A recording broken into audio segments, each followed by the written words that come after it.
ایک زمانہ ایسا آئے گا کہ کچھ لوگ کہیں گے کہ تمہارے لیے قرآن کافی ہے، تمہیں حدیث کی ضرورت نہیں ہے، تو قرآن میں جو حلال پاؤ اسے حلال سمجھو، جسے حرام پاؤ اسے حرام سمجھو۔ آپ نے وارننگ دیتے ہوئے، تنبیہ فرماتے ہوئے فرمایا کہ دیکھو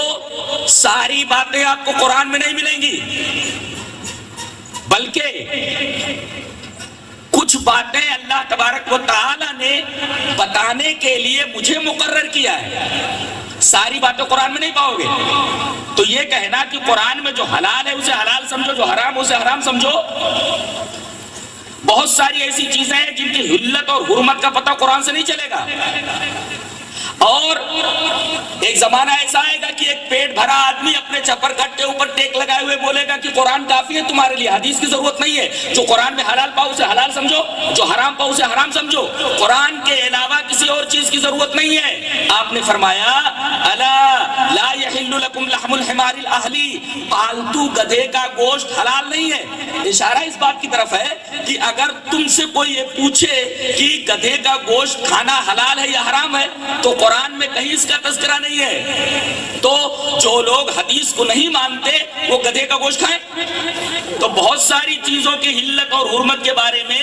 قرآن حکیم خاموش ہے، نبی نے اسے بتایا ہے۔ سن 7 ہجری تک پالتو گدھے کا گوشت حلال تھا۔ سن 7 ہجری میں جنگ خیبر کے موقع پر جناب محمد رسول اللہ صلی اللہ علیہ وسلم کے پاس جبرائیل آئے اور کہا کہ اے اللہ کے رسول، اب تک پالتو گدھے کا گوشت کھانا حلال تھا، اب اللہ نے یہ فرما دیا ہے کہ گدھے کا گوشت حلال نہیں ہے، لہذا آپ اپنے صحابہ کو کہہ دیجئے اور قیامت تک آنے والے تمام متبعین کو بول دیجئے کہ ان کے اوپر پالتو گدھے کا گوشت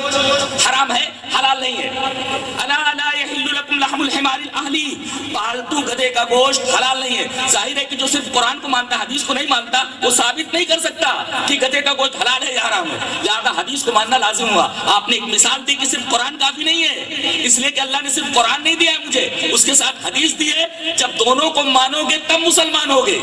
صرف قرآن کو ماننے سے مسلمان نہیں ہوتا، جیسے صرف لا الہ الا اللہ کہنے سے آدمی مسلمان نہیں ہوتا، اس کے ساتھ محمد رسول اللہ کا ماننا بھی ضروری ہے۔ ایسے ہی آدمی یہ کہے میں صرف قرآن کو مان لوں اور مسلمان ہو جاؤں، ایسا نہیں ہو سکتا جب تک کہ آدمی حدیث کو نہ مانے۔